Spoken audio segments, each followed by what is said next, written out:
আমি আপনাদের সামনে কিছুক্ষণ, কারণ আমরা যেই দেশে থাকি এই পৃথিবীটা কিন্তু আমাদের সকলের জন্যই কিছুক্ষণ।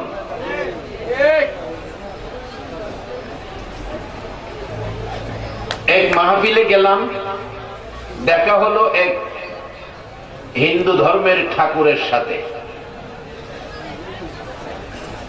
উনি ওনার বড় ঠাকুর যিনি, ওনার সম্পর্কে বলতেছেন, হুজুর আপনাদের মধ্যে পীর সাহেব আছে না, বুজুর্গ আছে না? আমি কি হ্যাঁ আছে। তো আমাদের মধ্যে ঠাকুরের ঠাকুর আছে, ঠাকুরের ঠাকুর আছে, তবে একজন আমাদের ঠাকুর যিনি গুরু ঠাকুর,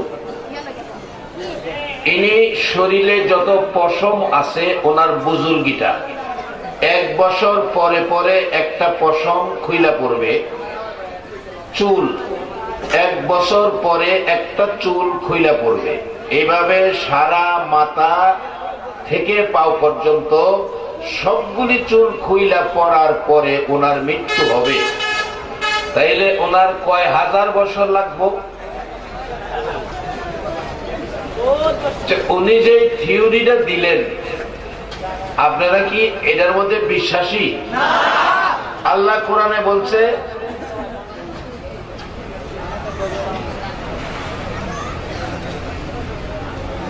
এই পৃথিবীতে আল্লাহ আমরা পাঠাইছে অমাল হায়াতুদ দুনিয়া ইল্লা মাতাউল গুরুর।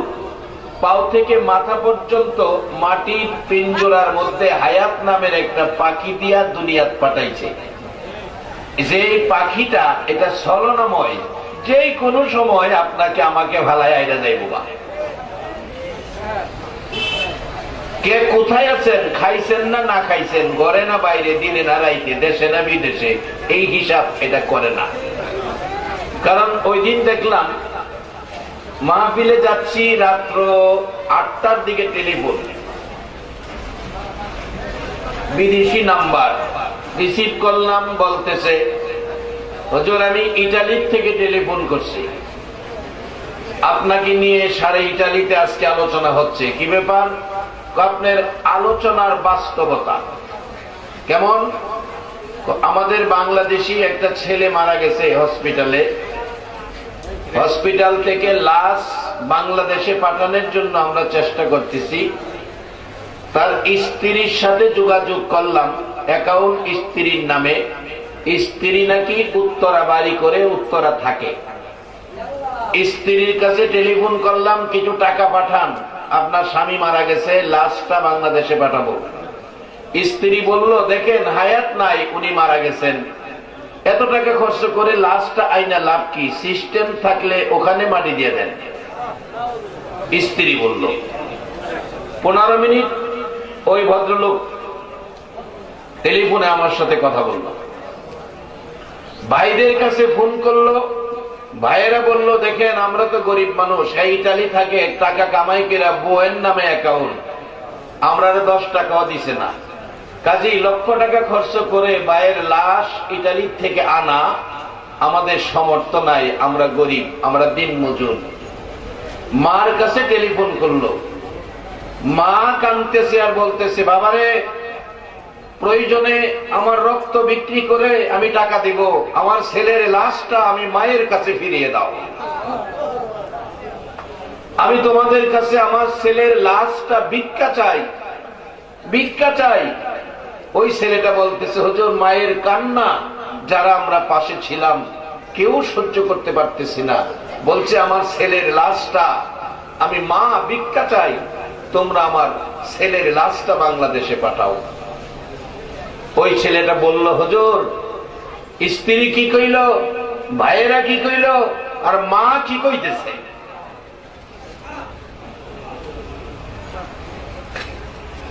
মসজিদে কালেকশন করলো, ছেলেটা বলতেছে আমরা মসজিদে কালেকশন করে লাশটা পাঠাইতেছি, এই মাসের ডিসেম্বরের 22 তারিখে নাকি লাশটা বাংলাদেশে আসবে। বরগুনা বাড়ি, বরগুনা, বরিশাল বরগুনা, ওই লাশটা বাংলাদেশে আসবে 22 তারিখে। মসজিদ থেকে কালেকশন করলো, লাশ পাঠাবে। মা বেঁচে আছে, ছেলে চলে গেছে, দেশে না বিদেশে এই গ্যারান্টি নাই। ওমাল হায়াতুদ দুনিয়া ইল্লা মাতাউল গুরুর। আজকে আমরা এই মাহফিলে বসা, মাহফিল থেকে বাড়ি পর্যন্ত পৌঁছার গ্যারান্টিও আমাদের কারো নাই। হসপিটালে গেছে চিকিৎসা করে বাঁচার জন্য, হসপিটাল থেকে লাশ বাড়িতে আসে, এরকম ঘটনা আছে কিনা? বাংলাদেশের সেরা ধনী জহিরুল ইসলাম সাহেব নিজে হসপিটাল করেছে, মেডিকেল কলেজ করেছে, রোগী চিকিৎসা করে সুস্থ করে ডাক্তার বানাই। অসুস্থ বাংলাদেশের চিকিৎসায় ভালো হবে বিশ্বাস হলো না, চলে গেল সিঙ্গাপুর। সিঙ্গাপুর আজরাইল যায়া কয়, জহিরুল ইসলাম সাহেব আমি সিঙ্গাপুরও চিনি। সিঙ্গাপুর কি উনি মরতে গেছিলেন নাকি বাঁচতে গেছিলেন? চিকিৎসা করে বাঁচবে, সুস্থ হবে, কিন্তু হায়াত শেষ, সিঙ্গাপুরে মৃত্যু হয়ে গেল। তাই আল্লাহর কোরআন সত্য, কোন ধর্মের কোন ব্যক্তির কথা সত্য নয়, আল্লাহর কোরআন সত্য। আপনারা কি মানেন কিনা? আল্লাহর কোরআন কি? এই জন্য নবী হাদিস শরীফে আমাদেরকে পরামর্শ দিয়ে গেছেন। পরামর্শটা কি? তারাকতু ফীকুম আমরাইন লাম তাদিল্লু মা তামাসসাকতুম বিহিমা কিতাবাল্লাহ ওয়া সুন্নাত রাসূলি। একবার বলুন আল্লাহু আকবার। আপনাদের কোনো ভয় নাই তো? আপনারা যারা আখিরি নবীর উম্মত হয়ে দুনিয়াতে আছেন, আপনারা রাজ কপালের মানুষ, আপনারা ভিআইপি, আপনাদের মর্যাদা সকল নবী রাসূলের উম্মতের মধ্যে বেশি, যাকে আমরা ভিআইপি বলি, very important person. Very important person আপনারা যারা আখিরি নবীর উম্মত, যাদের কাছে আছে কালিমা লা ইলাহা ইল্লাল্লাহু মুহাম্মাদুর রাসূলুল্লাহ। আপনারা বেহেশতি বেহেশতি বেহেশতি, সবাই বলুন মারহাবা। এখন কিভাবে যাবেন বেহেশতে? উম্মত কিভাবে যাবে? এই জন্য 63 বছর জিন্দেগি কষ্ট করেছে নবী। আজকে সেই নবী চিনা, সেই নবী মানা, বলুন আমাদের দরকার আছে কিনা? আজকে অনেক ভাইয়েরা নবীকে নিয়ে টানা হেসরা করে। আমি মাহফিলে গেলাম আপনার ভালুকা, ময়মনসিংহ ভালুকা, ভালুকার এই পাশে আরেকটা জায়গা। আগের দিন ভালুকা, পরের দিন ওই মাহফিলে ওই এলাকার চেয়ারম্যান সাহেব বলতেছেন, হুজুর গতকালকে একটা মাহফিল হলো, মাহফিলে একজন আলেম বুঝাইতেছে নবীজি আর আমরা একই সমান। নবী আর আমরা মানুষ নাকি একই সমান? আপনারা কি এতে একমত আছেন? আমি বলবো যে ভাই বলেছ নবী আর আমরা একই সমান, আঙ্গুল দিয়ে নাকি দেখাইলো সামান্য একটু বেশ কম। এইভাবে চেয়ারম্যান সাহেব বললো, আঙ্গুল দিয়ে দেখাইতেছে একটু বেশ কম, এই একটু সামান্য বেশ কম। আচ্ছা আপনারা কি এতে একমত? আমি বলবো যে ভাই নবীকে তোমার কাছে আনতে চাও, নবীর শানুমান দিয়েছে আল্লাহ। আল্লাহ বলেছে আমি আল্লাহ রাব্বুল আলামিন, আমার নবী হলো রাহমাতাল লিল আলামিন। যত জায়গায় আমি আল্লাহ রব, তত জায়গায় নবী রহমত। যত জায়গায় আল্লাহ রব, তত জায়গায় আমরার নবী রহমত। আমি বলবো যে ভাই তাই না, নবীকে তোমার মতো করতে চাও, তুমি একদিন মরে পচে গলে মাটির সাথে মিশে যাইবা। আর আমার নবীর শানুমান যতদিন চন্দ্র সূর্য আকাশ জমিন থাকে, ততদিন পর্যন্ত নবীর শানুমান আজানের সাথে আজানের ধ্বনিতে উঠতেই থাকবে। তোমরা তাই না, আমার নবীর শানুমান কমানোর ক্ষমতা কোনো মানুষের, যদি কমাইতে পারতো আবু জাহেল টানাটানি কম করে নাই। বাবারা, আমি তো দেশের মানুষ, সময় কাটাইতেছি, হুজুর আইতাছে। বহু টানাটানি করেছে আবুল আহাব নবীর শানুমান কমানোর জন্য। বলুন নবীর দাম কি কমেছে? এক ওয়াক্ত আজানের মধ্যে কি নবীর নাম বাদ দেওয়া হয়েছে? 5 ওয়াক্ত আজানের মধ্যেই নবীর নাম বাতাসের সাথে উঠতেছে, কিয়ামত পর্যন্ত উঠবে। নাকি যে ভাই বলেছে একটু বেশ কম, 4 ওয়াক্ত নবীর নাম আজানে দিয়া, একটা ওয়াক্ত ওই হুজুরের নামটা দেওয়া যাবে কিনা? তাইলে কেমনে যে বলে, একটু ভয় করে না? বুকটা একটু কাঁপে না? যেই নবী ডুবন্ত সূর্যকে ডাক দিয়েছিলেন, হযরত আলী রাদিয়াল্লাহু তাআলা আনহুর ওরাতের মধ্যে নবীজি মাথা মোবারক রাইখা ঘুমাইয়া গেছে। এদিকে আসরের নামাজের সময় পার হয়ে গেছে, বেলা ডুবে গেছে। হযরত আলী রাদিয়াল্লাহু তাআলা চোখের পানি ছেড়ে দিলেন। চোখের পানি নবীর চেহারা মোবারকে পড়লে নবীজির ঘুম ভেঙে গেছে। আলী কাঁদতেছ, হুজুর আমি আসরের নামাজ পড়ি নাই, তো তুমি আমাকে ডাক দিলা না? ইয়া রাসূলুল্লাহ, আমার নামাজ চলে যেতে পারে, রাসূলকে ডাক দেওয়ার অনুমতি আমার নাই। রাসূলকে ডাক দেওয়ার অনুমতি আমি পাই নাই, আমি কিভাবে ডাক দিব? আমার নবী বলেন, আলী তুমি কি নামাজ পড়বা? জি হুজুর আমি নামাজ পড়ব। আমার নবী পশ্চিম দিকে ডুবন্ত সূর্যকে ডাক দিলেন, এই সূর্য, আলী নামাজ পড়ে নাই, তুমি আবার আসরের নামাজের সমতুল্য জায়গায় উদিত হও। কোন দলের আলেম এই ঘটনা অস্বীকার করার ক্ষমতা নাই। নবীজির ডাকে ডুবন্ত সূর্য আবার উদিত হয়েছে। এবার আমি আপনাদের কাছে জানতে চাই, সমস্ত পৃথিবীর আলেম ওলামারা, সমস্ত পৃথিবীর বিরোধী, নবীর বিরোধী দুশমনেরা, কাফের বেঈমানেরা, সমস্ত পৃথিবীর শক্তিশালী মানুষেরা যদি রশি লাগায় দেওয়া হয়, সূর্যকে, ডুবন্ত সূর্য টাইনা 2 ইঞ্চি উপরে উঠাইবার ক্ষমতা আছে কিনা? নবী আঙ্গুলে ইশারা করলে সূর্য আবার উদিত হয়, তাইলে সেই নবীর সাথে যদি আমাকে আপনাকে তুলনা দেওয়া হয়, কাজটা কি ভালো হবে না খারাপ হবে? আল্লাহ কোরআনে বলছে, ইয়া আইয়ুহাল্লাযীনা আমানু উরকাউ ওয়াসজুদু ওয়াবুদু রাব্বাকুম আফআলুল খায়রা লাআল্লাকুম তুফলিহুন। ও ঈমানদাররা, রুকু সিজদার মাধ্যমে রবের ইবাদত করো। এরপরে বলছে আফআলুল খায়রা, ভালো কাজ করো। আপনারা বললেন এই কাজটা ভালো না। যদি আল্লাহ কইছে ভালো কাজ করো, আর যদি কেউ ভালো কাজ করে না, তাইলে কি আল্লাহর পক্ষে না বিপক্ষে?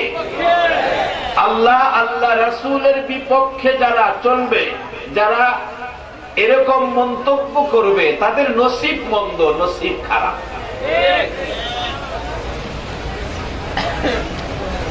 আমাদের কপাল ভালো, আমরা নবীর পক্ষে আছি, আমাদের জীবন ধন্য, আমরা বেহেশতি। সবাই বলুন মারহাবা।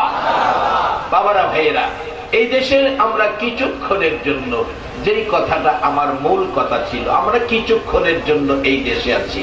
আসুন কিভাবে সামনে যাচ্ছি। তারপরে আজকে যারা বসে আছেন, আপনারা রাজ কপালের মানুষ। আপনারা হাসরের দিন আমার আল্লাহ বলবেন, ফেরেশতারা একটা রাস্তা ক্লিয়ার রাখো, ভিআইপিরা জান্নাতে যাবে। ফেরেশতারা বলবেন, আল্লাহ আজকের মাঠের ভিআইপি কারা? আল্লাহ বলবেন, আমার আখিরি নবীর উম্মতেরা। আমি তো ভিআইপি বলেছি, কোরআন ভিআইপিও বলে নাই, কোরআন বলেছে সিআইপি। সিআইপি বলেছে কোরআন, কুনতুম খায়রা উম্মাতিন উখরিজাত লিন-নাস। একবার বলুন আল্লাহু আকবার। সেই নবীর উম্মত সকলের আগে বেহেশতে যাবে, যেই নবী আপনার আমার জন্য 63 বছর জিন্দেগি খায়া না খায়া সাদা জামা লাল করে উম্মতের ভিআইপি বানায়া গেছে। সকলের আগে আবু বকর সিদ্দিক বেহেশতে ঢুকবে, পিছে পিছে আপনারা বেহেশতে ঢুকবেন। শুধু তাই না, বেহেশতের মধ্যে একটা অনুষ্ঠান হবে, একটা বিয়ের অনুষ্ঠান হবে। জালালাইন শরীফের মধ্যে ঘটনাটা, নবী হবে জামাই, আর আজকে যারা নবীর পক্ষে বসা, আপনারা হবেন সেই জামাইয়ের সাথে যাত্রী। সুবহানাল্লাহ, আসতে কইলেন? ভাবছেন এটা ভৈরবের জামাই সাথে যাত্রী, গেলে কি খাওয়াইবো? গরুর গোশত তো খাওয়াইবো। এর লেগে মনে হয় একটু দুর্বল কিনে কইছেন। আরে এই এলাকার জামাইও যদি কোথাও যায়, জামাই সাথে যারা যায় হেরার পাওয়ার বাড়ে না কমে? খাইতে বইছে। আগে তো তরকারির মধ্যে আলু দিত, আলু, ওহন আলু দেয় না। কেন আলু ওহন কেউ খায় না, আলু কেউ খায় না। অথচ আলু না খাইলেও আলু তো কম দামি না, দাম আছে। এবার আলু রূপে বলে বিপদ। যাক দোয়া করি, আলু না হইলে আমরা চলুম কেমনে? আলু দরকার আছে। আগে আলু দিত, 2 মুরুব্বা বিয়া চালাই লাইত। আমি এক বিয়াত গেছি, মুড়া চালের বাচ্চা হলুদ দিয়া মাইকা পোলাও বানাইছে। এবার মা শুনো যে দেয়, পিছনে বোল্ডা রাইকা মুঠ কেটে দিলে আনে, মনে হয় যে সোনার চাক্কা দিয়ে লাইতেছে। অন্ত মাশাআল্লাহ জামাইয়ের লোকে গেলে পোলাওয়ের ডিশ সামনে বাইরে রাখে, মুরগির রোস্ট হিসাব করে ডিম মাছ কত জাতের খাওন দেয়। আগের চেয়ে কিছু আল্লাহ দিলে জামাইয়ের লোকের মেহমানের ইজ্জত বাড়ছে না? আর নবীর লোকে যারা যাইবেন হেরার ইজ্জত কি আরো বাড়বো না কমবো? একবার বলুন আল্লাহু আকবার। বেচারা আলু দিছে 2টা বেশি, আলু লইয়া ঢিল মারছে। আমি আলু খাই, আলু খানা বলতে জামাইয়ের লোকে যাওয়ার ভাবার দেখেন কত। আমি আলু খাই, আলু যে ঢিল মারছে গিয়া এক মুরব্বীর গায়ে গিয়া লাগছে। মুরব্বী ফিরা কই, বেটা আলু খাস না? হিসাব করলে তোর ফেরো আলুর গুড়াউন খাওয়া যাইব, আলু খাস না। আরেকজন চাচা চাচা কথা কেন না, জামাইয়ের লগের মেহমান, জামাইয়ের লগের মেহমান। আজকে যারা বসে আছেন আপনারা জামাইয়ের সাথে মেহমান। আমার নবী হলো দুজাহানের জামাই। জালালাইন শরীফের মধ্যে ঘটনা, 3টা মেয়ের সাথে নবীর বিবাহ হবে বেহেশতের ভিতরে। আপনারা থাকবেন সেদিন সেই জামাইয়ের সাথে যাত্রী। 3টা মেয়ের সাথে বিবাহ। প্রথম মেয়েটা হবে ফেরাউনের বিবি আসিয়া, 2য় নম্বর মেয়েটা হবে ঈসা নবীর মা মরিয়ম, 3য় নম্বরের মেয়েটা হবে মুসা নবীর বোন কুলসুম। এই 3টা মেয়ের সাথে নবীজির বিবাহ হবে, বেহেশতে অনুষ্ঠান হবে। আর আপনারা থাকবেন সেদিন জামাইয়ের সাথে যাত্রী। জামাইয়ের সাথে যাত্রীর ভাবার বেশি না কম? বাজান বসেন, কই যা দেখেন না জামাইয়ের লগের মেহমান। আজকে বৈরব থেকে জামাইয়ের সাথে যাইবেন ঢাকা বিয়া খাইতে, বাস ভাড়া করছে 5টা। বাসের ভাড়া কি যাত্রীরা দেয়? কে দেয়? কে দেয়? জামাই।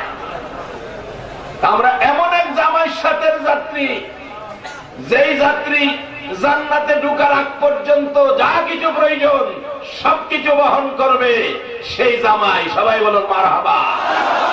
কিভাবে আসতেছি সামনে, আমরা যে কিছুক্ষণ চেষ্টা ভাঙ্গা লই, কথাটা খেয়াল আছে নি? বেড়ার একটা চুল 1 বছর পরে পরে পড়ব, সারা চুল ফললে নাকি তার মৃত্যু হইব। হিন্দু ভাইয়ের সাথে কথা, এটা অষ্টগ্রাম এই আলোচনাটা আমারে কইল আর কি। আমাদের এই বুজুর্গ ঠাকুর সারা চুল পড়লে তার মৃত্যু হইব, এই গ্যারান্টি কি কোন ধর্মের লোক দেওয়ার ক্ষমতা আছে?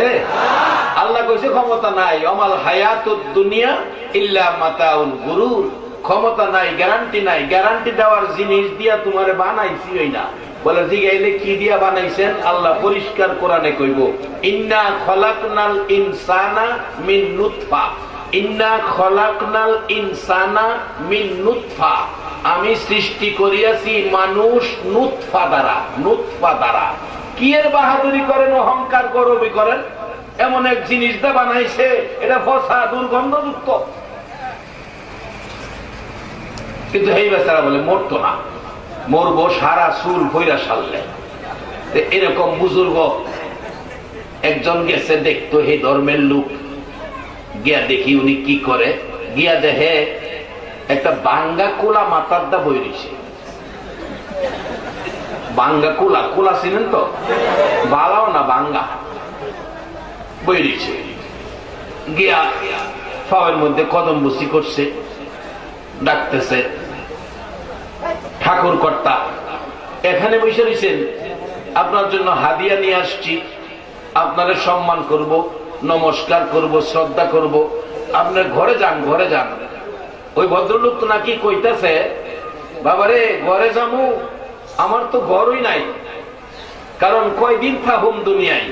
চিন্তা করেন, যত চুল আছে সব চুল 1 বছর পরে পরে একটা, এটা বইরা সারলে বলে বেটা মরবো। এই বেটা বক্তরে কইতাছে কয়দিন থাকুম দুনিয়ার, কোলারা মাথার দা কোন রকম দিনটা কাটায় দেয়, হাজার হাজার বছরের হিসাব তার হিসাবে, এরপরও কুলা মাথার দা বই রয়েছে কোন রকম বলে দিনটা কাটায় দেব না। মুসা আলাইহিস সালাম রাস্তা দিয়ে যাইতেছে, এক মহিলা কাঁদতেছে, জিগায় মা কান্দ কি লিগা? বাজান আমার একটা বাচ্চা মারা গেছে। বাচ্চার বয়স কত? 1200 বছর। মুসা আলাইহিস সালাম কই মা গো 1200 বছর বাচ্চার লেগে কান্দ? আখিরি নবীর উম্মত আইব দুনিয়া, হেরার বয়স হইব 70, 80, 90 বছর, এর ভিতরে মরি যাবো। এরপরও তো 90 গ্যারান্টি হনো দিতারি না। এক জাতের রোগ বাইরিছে, কাইতিয়া ফললে আর সোজা হয় না। চিনছেন নি রোগটা? চিনছে? চা খাইতেছে বইরা গেছে, ডাক্তার এখন শেষ, চা গরম রয়েছে, খাওয়াই না শেষ। এই রোগটার নাম জানি কি? বাজান এই ভেজালও করার আগে আইন সামনে রাস্তাটাই ঘুরি, যাই ঝামেলা চাইেন না, ইসলামে ঢুকেন, নবীর উম্মত হন, নবীর উম্মত হয়ে কবরে যান। আল্লাহ কোরআনে বলছে ওয়ালা তামুতুন্না ইল্লা ওয়া আনতুম মুসলিমুন, মুসলমান না হইয়া মইরো না, মুসলমান না হইয়া কবরে আয়ো না। কবরটা বড় সুবিধার জায়গা না।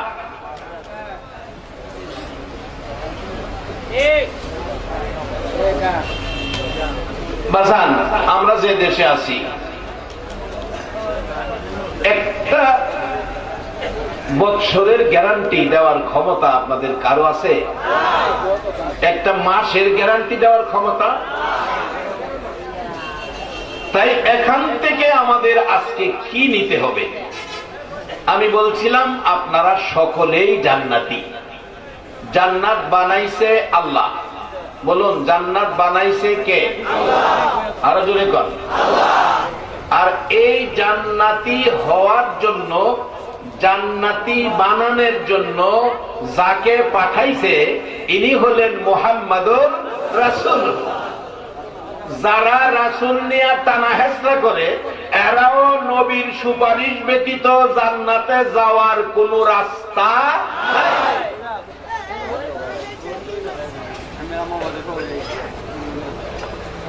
নবীর সুপারিশ ব্যতীত হেরারও জান্নাতে যাওয়ার কোন সুযোগ নাই। তাইলে আমরা নবীকে নবী হিসাবে মানতে হবে, আল্লাহকে আল্লাহ হিসাবে মানতে হবে, তাইলে আমরা জান্নাতে যাব। জান্নাতে যাওয়ার জন্য বেশি কঠিন কোনো কাজ নয় বাবারা। আজকে যারা আখিরি নবীর উম্মত হইয়া ঘরবাড়ি বিছনা ছেড়ে মাহফিলে বসে আছেন, আমি মাত্র 2টা আমল আপনাদের কাছে রাখবো। আমার নবী এই আমলদারির জন্য ঘুমের ঘরে এসে স্বপ্ন যুগে জান্নাতের খবর আপনাদেরকে পৌঁছাইয়া দিয়া যাবে। একটা রাত্রি ঘুমের ঘরে আমার নবীকে দেখার আকাঙ্ক্ষা বলুন আপনাদের আছে কিনা? আমি দেখতে চাই নবী দেখার আকাঙ্ক্ষা কার আছে? হাত তুলে দেখার। হাত নামান। আপনারা যে হাত তুলছেন নবী দেখার আকাঙ্ক্ষায়, আমার আল্লাহ দেখছে? দেখছে? সবাই বলুন মারহাবা। মহব্বতে দুরূদ শরীফ পড়ুন, আরো রহমত আসুক। আল্লাহুম্মা সাল্লি আলা সাইয়্যিদিনা মুহাম্মাদ, আল্লাহুম্মা সাল্লি আলা সাইয়্যিদিনা মুহাম্মাদ নাবিয়ানা মাওলানা মুহাম্মাদ নাবিয়ানা মাওলানা দিবানিশি মনের আমার আর দে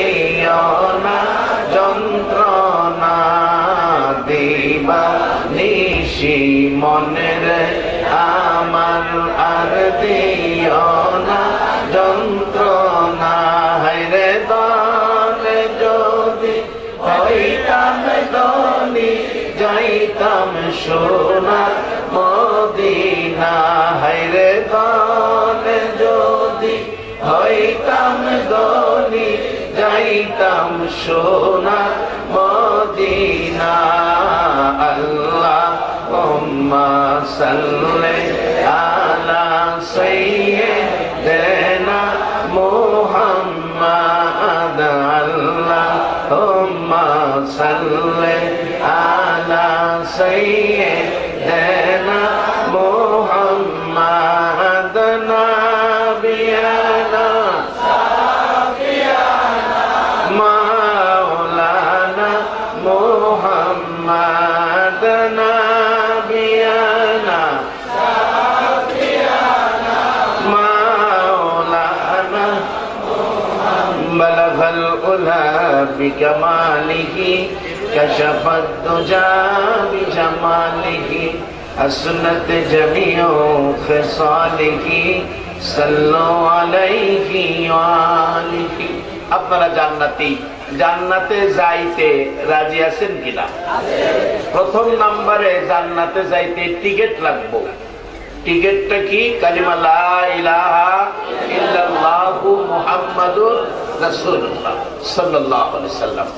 এই টিকিটটা ঠিক রাখতে হবে। এই টিকিট ঠিক রাখবেন, এবার জান্নাতে যাইবেন। বেশি কঠিন কিছু না, সহজ রাস্তা আমি দেখাইয়া দিচ্ছি। হযরত আল্লাহর ওলি, দেশ বিখ্যাত পৃথিবী বিখ্যাত আলেম ইমাম গাজ্জালী সাহেব রহমতুল্লাহ আলাইহির জীবনী। উনি ঘুমের ঘরে স্বপ্নে দেখে নবী এসে ডাকতেছে, ও গাজ্জালী, আমি রাসূল এসেছি তোমাকে একটা খবর দেওয়ার জন্য। রাসূল এখনো মদিনার থেকে বাংলাদেশেও আসার ক্ষমতা আছে কিনা?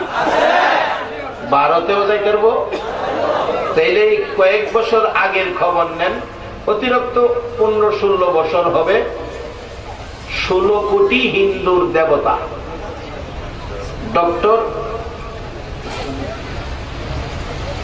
শিব শক্তি, ডক্টর শিব শক্তি শঙ্কর, উনি স্বপ্নে দেখে মদিনার নবী তার ঘরে হাজির। আয়েশা বলতেছে, এই ডক্টর শিব শক্তি, আমি নবী আসছি তোমারে কালিমা পড়াইতাম।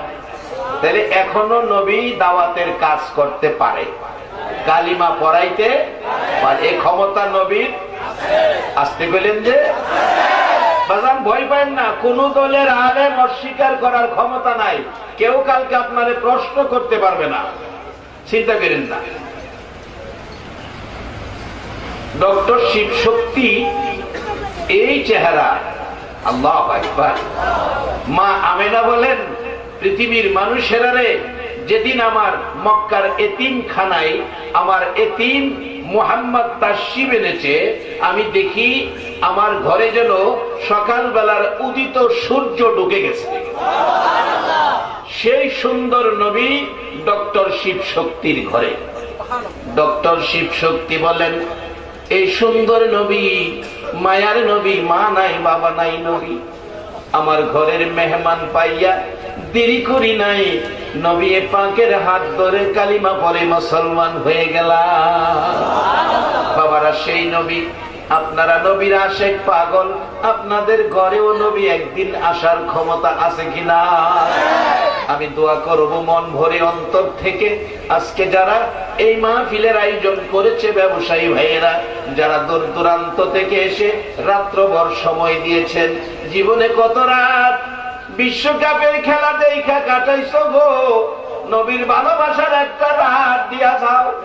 একটা রাত যদি মদিনাওয়ালার ভালোবাসায় কবুল হয়ে যায়, আমার আল্লাহ এই রাত্রের উসিলায় নাজাতের ফায়সালা দিয়ে দিবে।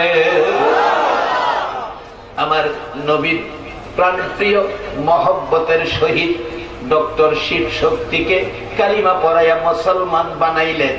সকালবেলা অন্যদিন ডক্টর শিব শক্তি 16 কোটি হিন্দু যাকে দেবতার মতো শ্রদ্ধা করত, ডক্টর শিব শক্তি সকালবেলা ঘুম থেকে উঠে তুলসী পূজা করেন, তুলসী পূজা করেন, গাছের পূজা করেন, সূর্যের পূজা করেন।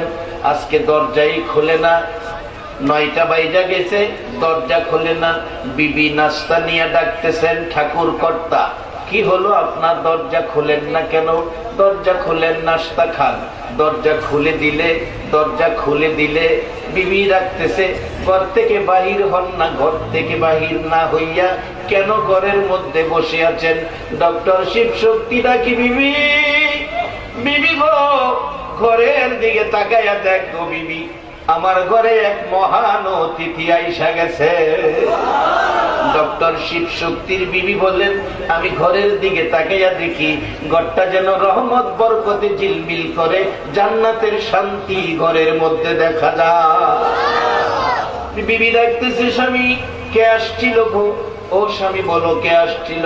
ডক্টর শিব শক্তি বলছে, বিবি গো, বিশ্ব রহমত গো, সকল সৃষ্টির জন্য যিনি রহমত, রহমতের নবী আমার ঘরে আসছিল গো বিবি, আমার কালিমা পড়ায়া মুসলমান বানায়া গেছে। বিবি বলেন, অনুমতি দেন ঘরে আসি, ঘরটা বড় শান্তি। ঘরে আইসা ঢুকে বললেন, স্বামী গো, মুসলমান হন আর হিন্দু ওই হন, নাস্তা তো খাইতে হবে।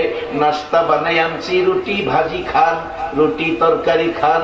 ডক্টর শিব শক্তি দেখে, বিবি কেমনে তোমার হাতের নাস্তা খাবো? আমি মুসলমান, তুমি তো মুসলমান না। মাত্র মুসলমান হইছে নবীর আশেক যারা হইছে, বাজান আচরণ কি? ও বিবি, আমি মুসলমান, তুমি তো মুসলমান না, তোমার হাতের নাস্তা তো আমি খাইতে পারি না। মাত্র মুসলমান হইছে, মুসলমান না বলে তার হাতের নাস্তা খায় না।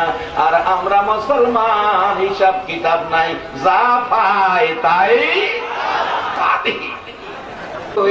মারে ডাক আল্লাহ আল্লাহ আল্লাহ আল্লাহ আল্লাহ ইলাহা ইল্লাল্লাহু মুহাম্মাদুর রাসূলুল্লাহ সাল্লাল্লাহু আলাইহি ওয়াসাল্লাম। এরে বাবারা ভাইরা, বলতেছিলাম ডক্টর শিব শক্তির বিবি বলতেছেন, স্বামী গো, রুটি খান, এতদিনের মহব্বত কিছুক্ষণের মধ্যে ভেঙে দিয়েন না। স্বামী আপনি যদি না খান, জোর করে খাওয়াবো। তরকারির মধ্যে রুটি লাগাইয়া, রুটির মধ্যে তরকারি লাগাইয়া, রুটির মধ্যে তরকারি লাগাইয়া ডক্টর শিব শক্তির মুখের মধ্যে দাগ খাইতেছে। ডক্টর শিব শক্তি বলেন, বিবি গো, তোমার হাতের নাস্তা আমি আর খাইতে পারি না, আমি তো মুসলমান হয়ে গেছি। একবার বলুন আল্লাহু আকবার। বাবা, মুসলমান কারে কয়? রাস্তায় যদি 100 টাকার নোটটা ফালাইয়া প্যান্ডেলের ভিতরে ঢুকেন, বলুন যাওয়ার সময় নোটটা পাওয়া যাবে কিনা? এই জন্য বিশ্বজুড়ে আজকে আমরা নিম্নমানের পর্যায়ে চলে গেছি। বিশ্বের উন্নতি দেশগুলির ইতিহাস খুলুন, লক্ষ টাকার মালও যদি রাস্তায় পড়ে থাকে, কেউ এ মালে হাত দিবে না। 2 দিন পরে গিয়া দেখবেন আপনার এই মাল এ রাস্তাতেই পড়ে রয়েছে। আর আমরা 100 টাকার নোটের লোক সামলাইতে পারি না, যা পাই। ডক্টর শিব শক্তি বলেন, বিবি না না, মুখে তালা মারলাম, যতই ধাক্কাও না কেন গো বিবি, আমি খাইতাম না। দেখা গেল এর মধ্যে ইসলামের কিছু গন্ধ পাওয়া যায়। রাসূল বলেছেন, স্ত্রী স্বামীর মুখে খাবার তুলে দিবে, স্ত্রী স্বামীর মুখে খাবার তুলে দিবে, এটা ইসলাম। শুধু স্ত্রী তুলে দিবে এটাই শেষ না, মাঝে মাঝে স্বামীও স্ত্রীর মুখে তুলে দিবেন। ও বাবারা ভাইয়েরা, ব্যবসা করেন, রাত্র 11টা 12টা বাসায় যাবেন, 2টা ভালো দামি মিষ্টি লইয়া যাইবেন। বিবি ঘুমাইয়া রইছে, ঘুমেতে উঠতে চায় না। ইসলাম বলেছে মহব্বত বিবির সাথে বাড়াবেন, ঘুমের থেকে উঠতে চায় না, পকেট থেকে শুকনা 2টা মিষ্টি খুললা ঘুমের মধ্যে মুহের ভিতরে দেন ঢুকাইয়া। দেখেন ঘুমির তুইতে কইব তুমি কি আমার মাইরা দেবা নাকি ময়রা দেখা তো তোরে মিষ্টি খাওয়াই আসা। আচ্ছা এই যে একটা আদর আর মহব্বত যদি স্ত্রীর স্বামী করে, স্বামী বাসায় না যাওয়া পর্যন্ত এই স্ত্রী ঘুমাইবো কেরে তুই মিষ্টি তো আনবো? এটা ইসলাম। এটা কি ইসলাম? এত সুন্দর ধর্ম, এত শান্তির ধর্ম। অশান্তি বলতে ইসলামের মধ্যে কোনো শব্দই নাই। আজকে আমরা ইসলামটা ব্যবহার করতে পারতেছি না বিদায় আমাদের মধ্যে অশান্তি।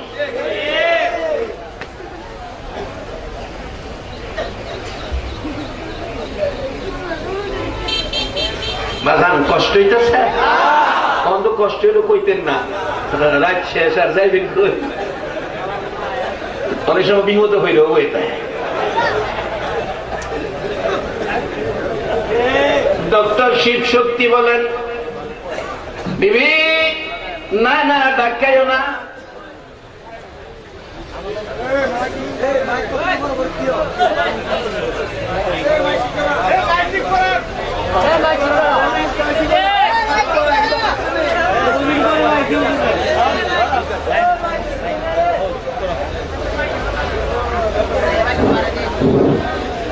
সমস্যা নেই। এই মাইক এটা বইয়ের মধ্যে সেরা মাইক, আমরা চিন্তা করেন না। হেরা খুশি হয়েছে না? আমি যে সেরা মাইক পেয়েছি, খুশি হয়েছে না হেরা? হ্যাঁ, ইসলামের মধ্যে মন কষাকষি নাই, আনন্দ খুশি করবেন, খুশির মধ্যে থাকবেন। সবাই বলুন মারহাবা। আমি যে সেরা কোন হেরা খুশি হয়েছে, ওখানে আর মাইক যাতে নষ্ট না হয় এটা খেয়াল রাখবো। এর লাগে আমি সেরা খুশি, এমনি খুশি। সভাপতি সাহেব শুনেছে, সভাপতি সাহেব মনে আমার দেখতারে না, দেখে আমি আইসি বলে সভাপতিরে পাইছি না। না দেখে যাইব কই আমার মসজিদের সামনে আর বলের আরো ইচ্ছা না থাকলেও দেখুন লাগবো, সাউন্ড লাগবো, দেখুন লাগবো, না দেখতে পারতাম না। একজন আরেকজনের দেহুনি লাগে। আল্লাহ এইভাবে আমাদের মধ্যে সকল মুসলমানের মধ্যে মিল মহব্বত পয়দা করে দেখ। সকালে বলুন আমিন। নবীর উম্মত আশেক হইলে মহব্বত থাকতে হইব, বেজালও যাওন যেত না। ডক্টর শিব শক্তির বিবি ডাক্কাইতেছে, ডাক্কাইতেছে কি তুমি খাও।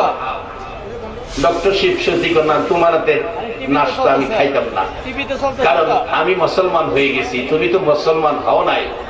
কিন্তু রাসূল বলছে স্ত্রী স্বামীর মুখে খাবার তুলে দিবে, এটা ইসলাম। আমার নবী যখন খাইতে বসতেন, আম্মাজান আয়েশা সিদ্দিকা বসতেন খাইতে। মা আয়েশা সিদ্দিকা গ্লাসের যে জায়গাটায় মুখ লাগাইয়া পানি খাইতেন, আমার নবী মা আয়েশা সিদ্দিকার ঠোঁট আর মুখ যেখানে লাগতো এখানে মুখটা লাগাইয়া আবার পানি খাইতো। মা আয়েশা সিদ্দিকা গোশত খাইয়া হাড্ডি রাখলে নবীজি এই হাড্ডি আবার নিজে মুখে দিয়া চাবাইতো। নবীজি খায়া হাড্ডি রাখলে মা আয়েশা এই হাড্ডি নিয়ে আবার চাবাইতো। এই ছিল ইসলাম। আর ওখানে ইটালি স্বামী মারা গেছে, মারি দেয় ইসলাম চিনলাম না। বাবারা ভাইয়েরা, ইসলাম কত সুন্দর জিনিস। বাজারে যাবেন, আপনি কিছু খাবেন, ইসলাম বলছে স্ত্রীর জন্য নিবেন। বুড়া বাবারা হয়তো এই কথাটা বুঝতে কষ্ট হবে, হুজুর জীবনে কোনোদিন এই কথা শুনি নাই, স্ত্রীর জন্য জীবনে কোনোদিন কিছু নেই নাই। রাসূল যদি বলে থাকে, ইসলাম যদি বলে থাকে, আজকেই যাওয়ার সময় দুইটা মিষ্টি কিনে নিমু আপনার শাশির লেগা, যাইয়া ডাক দিয়েন, কই গো ফুলার মা আয়। ইসলাম বই কইছে আমি খাইলে তরেও খাওয়াইতাম। বাস স্ট্যান্ড থেকে 4টা মিষ্টি আমি খাইছি, আয় এবার 2টা তর লেগে আনছি। পোলাপানের সামনে আবার খাওয়াইেন না। ডাক্তার দরজার চিপাত নিবেন গা, নিয়ে গলার চিপাতা দইরা কাগজ সহ মুহ দিবেন, খা। জীবনে খাওয়াইছি না, ইসলাম করে আনছে। আচ্ছা, এই ব্যবহার যদি স্বামী স্ত্রীর চলে, মহব্বত বাড়বো না কমবো? আজকে আমরা পারলাম না মহব্বত বাড়াইতাম, ঝামেলা ঝামেলা। একদিন এক বেচারা দোয়া চাই, নাম কইতাম না, দোয়া চাই হুজুর 3 মাস ধরে ভোলার মা আমার লগে কথা কয় না। অথচ 3 দিন যদি কোন মুসলমান কারোর সাথে কথা বন্ধ রাখে, এর দোয়া আল্লাহর দরবারে কবুল হয় না।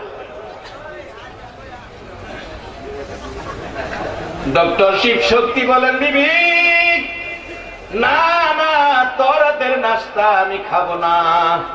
ডক্টর শিব শক্তির বিবির মধ্যে ইসলামের গন্ধ পাওয়া যায়, স্বামীর মুখে খাবার ধাক্কাইতেছে। অবশেষে বিবি ডাকতেছে, স্বামী গো ভয় পাইয়েন না, বহু ধাক্কা ধাক্কি করলাম, চাপাচাপি করলাম, খাইলেন না, ইসলাম গ্রহণ করেছেন, ভয় পাইয়েন না, আর গোপন রাখতে পারলাম না। স্বামী গো আপনাকে যখন আমার নবী কালিমা পড়াইয়া মুসলমান বানাইছে, যাওয়ার সময় নবীজি আমারও কালিমা পড়াইয়া গেছে। আরে দরুদ সালাম জানাই, দরুদ সালাম জানাই নবীজির দরবারে। নবী গো আমরা গুনাহগার, দরুদ সালাম জানাই, দরুদ সালাম জানাই নবীজির দরবারে।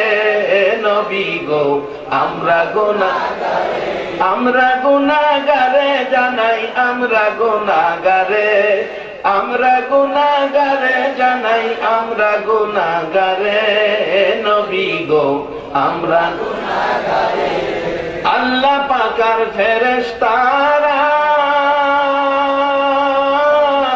নবীর দুরূদ পড়ে তারায়, আল্লাহ পাকের ফেরেশতারা নবীর দুরূদ পড়ে তারায়। ইমানদারে পড়বে দরুদ, ইমানদারে পড়বে দরুদ বলছে পড়ুয়ারে। নবী গো আমরা গুনাহগারে, দরুদ সালাম জানাই, দরুদ সালাম জানাই নবীজির দরবারে। নবী গো আমরা গুনাহগারে, নবীর দুরূদ পড়ে যারা দয়াল নবীর আপন তারায়, নবীর দুরূদ পড়ে যারা দয়াল নবীর আপন তারায়। সাফায়াত করবে নবী, সাফায়াত করবে নবী ময়দানে হাসরে। নবী গো আমরা গুনাহগারে, দরুদ সালাম জানাই, দরুদ সালাম জানাই নবীজির দরবারে। নবী গো আমরা গুনাহগারে, আমরা গুনাহগারে জানাই, আমরা গুনাহগারে, আমরা গুনাহগারে জানাই, আমরা গুনাহগারে। নবী গো আমরা গুনাহগারে। ইউসাল্লুনা আলান নবী, কুরআন খুললে সবাই পাবিও। ইউসাল্লুনা আলান নবী, কুরআনেতে সবাই পাবিও। মানলে কোরআন থাকবে সবাই, মানলে কোরআন থাকবে সবাই রহমতের সাগরে।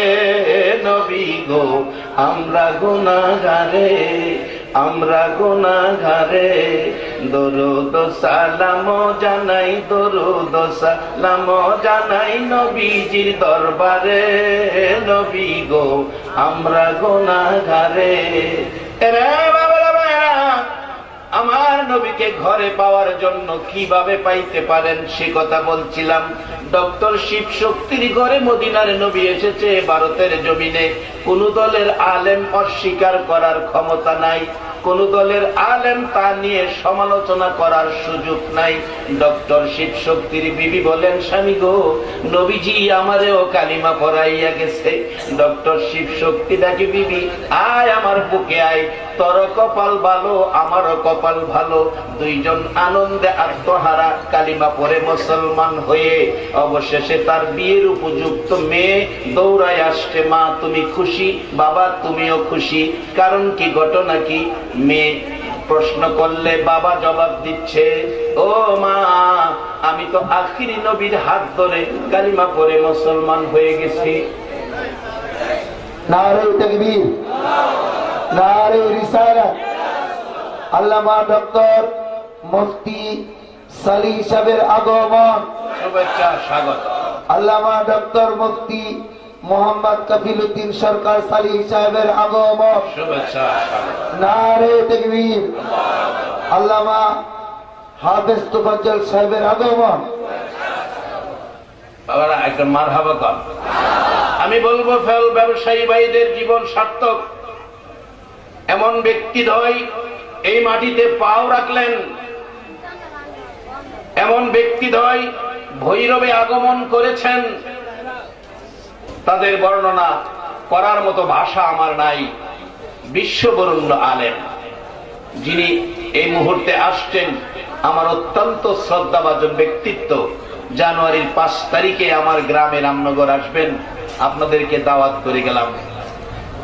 ওনাদের মতো ব্যক্তি আগমন করার বেশি না, অল্প সময় কথাগুলি শুনেন, কোত্থেকে যে কথা উনি বের করে আনেন, কোত্থেকে যে কথা বের করে আনেন, এই গভীর কথা বের করে আনার মতো আলেম আমার এই বয়সে আমি খুব কম দেখেছি। যাক, আমি আপনাদেরকে জান্নাতের দ্বার প্রান্তে আখিরি নবীর উম্মতের রেখে আমি মাইক হুজুর কেবলাকে দিয়ে দিব। আসুন, আমি শেষ দিকে গেলাম।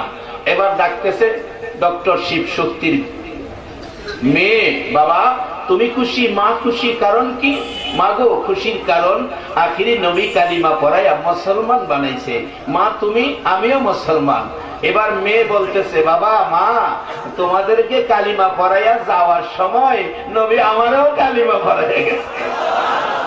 ভারতের জমিনে এসে আমার নবী যদি ডক্টর শিব শক্তির ঘরে মেয়ে এবং স্ত্রী সহ কালিমা পড়াইয়া মুসলমান বানাইতে পারে, আমার নবী ইমাম গাজ্জালি সাহেবের জীবনীর মধ্যে যা আলোচনায় নিয়ে আসলাম মাত্র কয়েক মিনিট, এই পজিশনে, এই সিস্টেমে আমাদের বাংলাদেশেও নবী আসার ক্ষমতা আছে কিনা?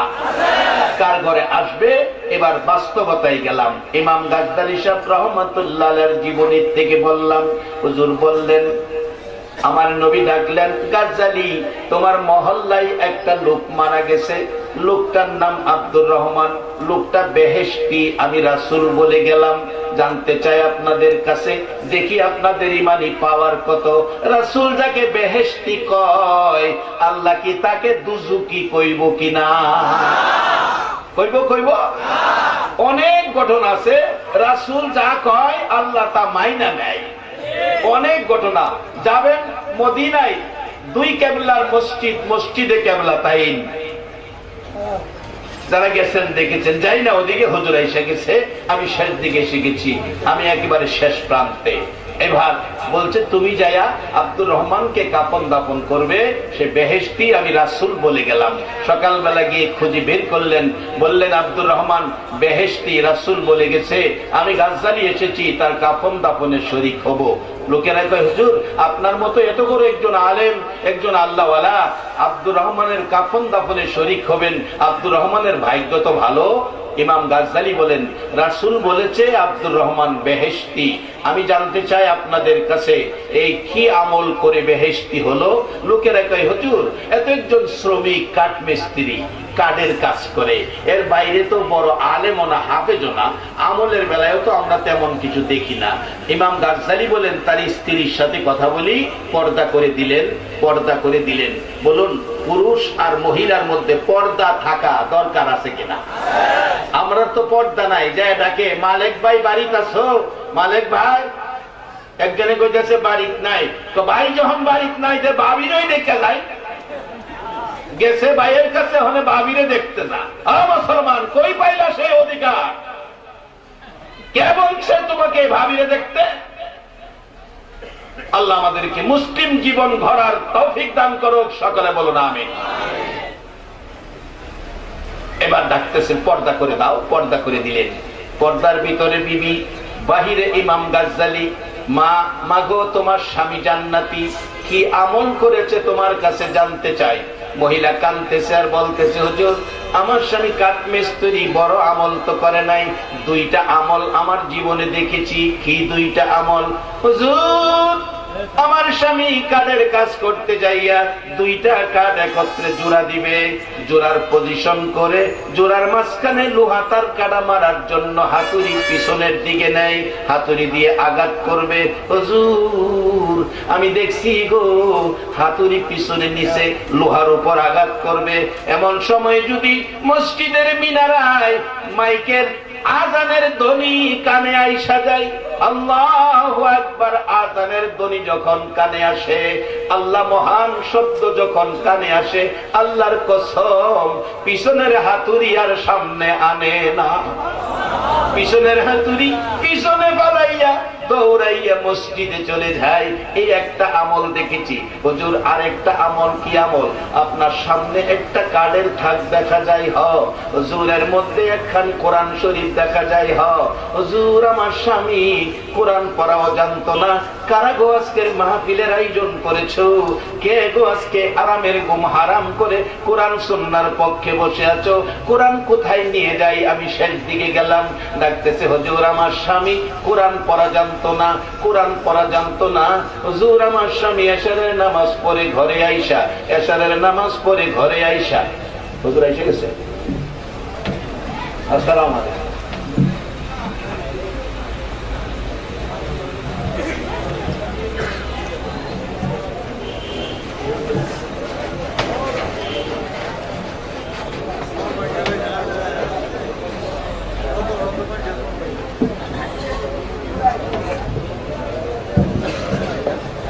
হুজুর অনুমতি দিচ্ছে আমার কথাটা শেষ করবে।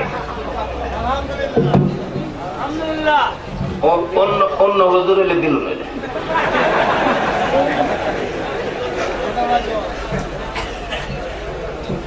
বাজার আমি ওনার সামনে অবচরেই বলি, আপনার একটা সোনার টুকরা পাইছেন, এখন বসেন। এই নাইবে নবী এই জাতীয় আলেম আমাদের দিকে তাকিয়ে থাকলে সগীরা গুনাহগুলি মাফ হয়ে যায়। যাই হোক, আমি শেষ দিকে হুজুর কেবলা আইসা গেছেন, ওনার দোয়া আমিও চাই, দোয়া আমি পাইও, খালি চাই না, দোয়া না চাইলে উনি আমার জন্য দোয়া করেন। যাই হোক, আল্লাহ সুস্থ রাখুক। এই কিসমের নাইবে নবী আলেম আমাদের সুস্থ থাকা আমাদের জন্য বরকত। আল্লাহ হায়াত দেখ, সুস্থ রাখুক, সকালে বলুন আমিন। ইমাম গাজ্জালী সাহেব রহমাতুল্লাহ আলাইহি দেখেন, এক কাঠমিস্ত্রির বিবি কোরআন শরীফ দেখেছি, তার হাকিকত ঘটনা কি বলো?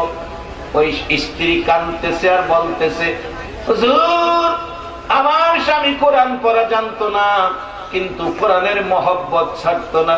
কারা আজকে সেই কোরআন সুন্নাহর মহব্বত নিয়ে বসে আছেন? কোরআন আপনাদেরকে কোথায় নিয়ে যাচ্ছে বাস্তবে দেখুন। ইমাম গাজ্জালী সাহেব রহমাতুল্লাহ আলাইহির জীবনী বলতেছে, কোরআন শরীফ আছে, হুজুর আমার স্বামী এশারের নামাজ পড়ে ঘরে আইসা অন্য লোকেরা খাইতে বসে বিছানায় শুয়ে যায় ঘুমানোর জন্য, হুজুর আমার স্বামী ঘরে আইসা ঘো টান দিয়া কোরআন শরীফ নামাইয়া বুকে জড়াইয়া পাগলের মতো কান্দে। আল্লাহ গো, কি মানুষ বানাই লাগো, আমি তো তোমার কোরআন পড়া জানি না। হুজুর আমি দেখেছি কোরআন শরীফ বালিশের মধ্যে রাইখা পৃষ্ঠা পৃষ্ঠা কোরআন শরীফ খুলতে থাকে, এতিমের মতো কাঁদতেছে, চোখের পানি পড়তেছে। একেবারে প্রথম থেকে শুরু করে হুজুর কোরআন পড়া জানে না, কোরআনের লাইনের উপর আঙ্গুল ঘুরায় আর চোখের পানি পড়ে। এইভাবে এক পারা দুই পারা নয়, 3-4 পারা কোরআনের লাইনে লাইনে আঙ্গুল না ঘুরাইয়া আমার স্বামী কোনদিন ঘুমাই না।